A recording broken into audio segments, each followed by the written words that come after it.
ಹೊಸಕೋಟೆ ನಗರದ ಗೌತಮ್ ಕಾಲೋನಿಯಲ್ಲಿ BJP SC ಘಟಕದಿಂದ ಅಂಬೇಡ್ಕರ್ ಜಯಂತಿ ಆಚರಣೆ. ಶೋಷಿತರ ಧ್ವನಿಯಾದ ಅಂಬೇಡ್ಕರ್ ಅವರು ವಿಶ್ವಕ್ಕೆ ಮಾದರಿಯಾಗಿದ್ದಾರೆ. ಬೆಂಗಳೂರು ಗ್ರಾಮಾಂತರ ಜಿಲ್ಲೆಯ ಹೊಸಕೋಟೆ ನಗರದಲ್ಲಿರುವ ಗೌತಮ್ ಕಾಲೋನಿಯ ಬಾಬಾ ಸಾಹೇಬ್ ಅಂಬೇಡ್ಕರ್ ಪುತ್ಥಳಿಗೆ ಮಾಲಾರ್ಪಣೆಯನ್ನು ಮಾಡುವ ಮುಖಾಂತರವಾಗಿ ಅಂಬೇಡ್ಕರ್ ಜಯಂತಿಯನ್ನು ಸರಳವಾಗಿ ಆಚರಿಸಲಾಯಿತು. ಈ ಸಂದರ್ಭದಲ್ಲಿ ನಗರಸಭೆ ಸದಸ್ಯರಾದ KRB ಶಿವಾನಂದರವರು ಹಾಗೂ ಕವಿತಾ ಗಂಗರಾಜರವರು, ಸೋಮಶೇಖರ್ ರವರು ಹಾಗೂ ನಿತಿನ್ ರವರು ಸೇರಿದಂತೆ ಭಾರತೀಯ ಜನತಾ ಪಕ್ಷದ OBC ಘಟಕದ ಜಿಲ್ಲಾಧ್ಯಕ್ಷರಾದ ದೇವನಗುಂದಿ ನಾರಾಯಣ ಸ್ವಾಮಿರವರು, ಹೊಸಕೋಟೆ ತಾಲೂಕು ಉಪಾಧ್ಯಕ್ಷರಾದ ಮಂಜು ಸೂರ್ಯರವರು ಸೇರಿದಂತೆ ಹಲವಾರು SC ಮೋರ್ಚಾ ಪದಾಧಿಕಾರಿಗಳು, ಬಿಜೆಪಿ ಮುಖಂಡರುಗಳು ಮತ್ತು ಅಂಬೇಡ್ಕರ್ ಅನುಯಾಯಿಗಳು ಉಪಸ್ಥಿತರಿದ್ದು ಬಾಬಾ ಸಾಹೇಬ್ ಅಂಬೇಡ್ಕರ್ ಅವರ ಜಯಂತಿಯನ್ನು ಸರಳವಾಗಿ ಅರ್ಥಪೂರ್ಣವಾಗಿ ಆಚರಿಸಿದ್ದಾರೆ.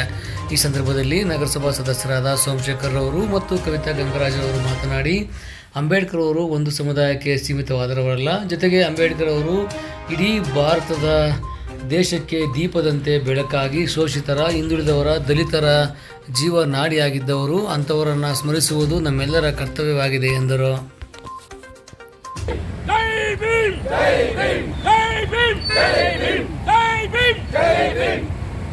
ಸಂವಿಧಾನ ಪಿತಾಮಹ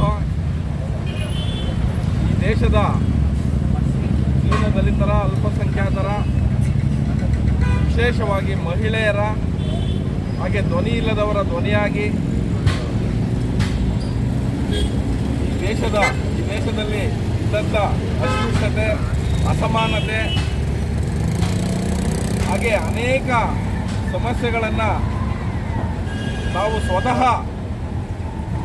ಅವರು ಆ ಸಮಸ್ಯೆಗಳನ್ನು ಎದುರಿಸಿ ಆ ಸಮಸ್ಯೆಗಳು ಮುಂದಿನ ಪೀಳಿಗೆಗೆ ಇರಬಾರ್ದು, ಯಾವುದೇ ಸಮಾಜದಲ್ಲಿ ಹಿಂದುಳಿದಂಥವರು, ಧ್ವನಿ ಇಲ್ಲದಂಥವ್ರಿಗೆ ಧ್ವನಿಯಾಗಿ ನಿಲ್ಲಬೇಕು ಅಂತೇಳಿ ಅವರು ದೀಪದ ರೀತಿಯಲ್ಲಿ ಉರಿದು ಈ ದೇಶಕ್ಕೆ ಸಂವಿಧಾನವನ್ನು ಕೊಟ್ಟಿರ್ತಕ್ಕಂಥ ಧೀಮಂತ ನಾಯಕರು, ಮಹಾನಾಯಕ, ವಿಶ್ವಮಾನವ ಅಂತೇಳಿ ಯಾವ ಹೆಸರಿನಿಂದ ಬೇಕಾದರೂ ಕರೆಯಬಹುದು ಅವರನ್ನು.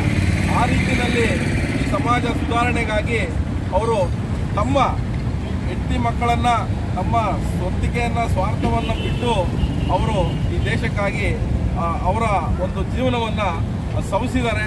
ಅವರಿಗೆ ನಾವು ಎಲ್ಲ ಸಮಾಜದ ಹಾಗೆಯೇ ಎಲ್ಲ ವರ್ಗದ ಜನರು ಇವತ್ತು ಬಾಬಾ ಸಾಹೇಬ್ ಅಂಬೇಡ್ಕರ್ ಅವರಿಗೆ ಗೌರವ ನಮನಗಳನ್ನು ಸಲ್ಲಿಸುವಂಥ ಕೆಲಸ ಆಗಬೇಕು.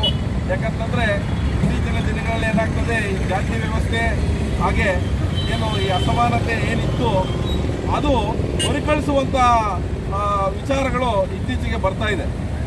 ಯಾಕಂತಂದರೆ ಅದು ಏನು ವಿಷ ಬೀಜ ಬಿತ್ಕೊಂಡು ಏನು ಯಾವ ರೀತಿಯಲ್ಲಿ ನಡೀತಾ ಇದೆ, ಯಾರು ಅದನ್ನು ಉನ್ನಾರ ಮಾಡ್ತಾ ಇದ್ದಾರೆ ಅಂತ ಗೊತ್ತಿಲ್ಲ.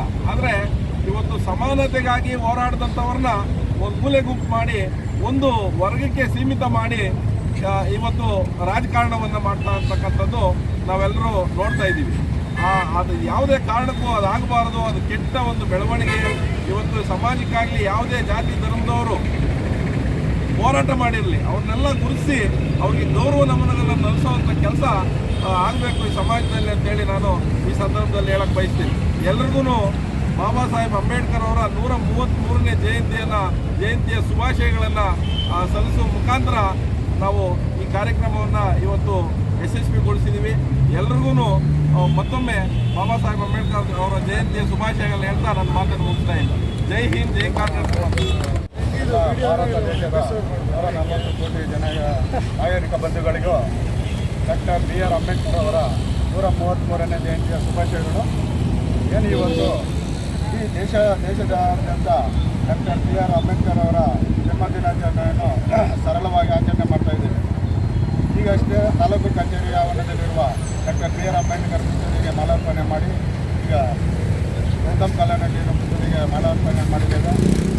ಎಲ್ಲರಿಗೂ ಸಮಾನತೆ, ಶಿಕ್ಷಣ ಇರ್ಬೋದು, ಎಲ್ಲ ರೀತಿಯಲ್ಲೂ ಅವರಿಗೆ ಪ್ರತಿಯೊಬ್ಬ ನಾಗರಿಕ ಜೀವಿಸಲು ಏನೇನು ಅರ್ಹತೆ ಬೇಕೋ ಎಲ್ಲವನ್ನು ಕೊಟ್ಟಂಥ ಡಾಕ್ಟರ್ BR ಅಂಬೇಡ್ಕರ್ ಅವರ ಜನ್ಮದಿನಾಚರಣೆಯನ್ನು ಆಚರಿಸ್ತಾ ಮಾತಾಡ್ತಾರೆ.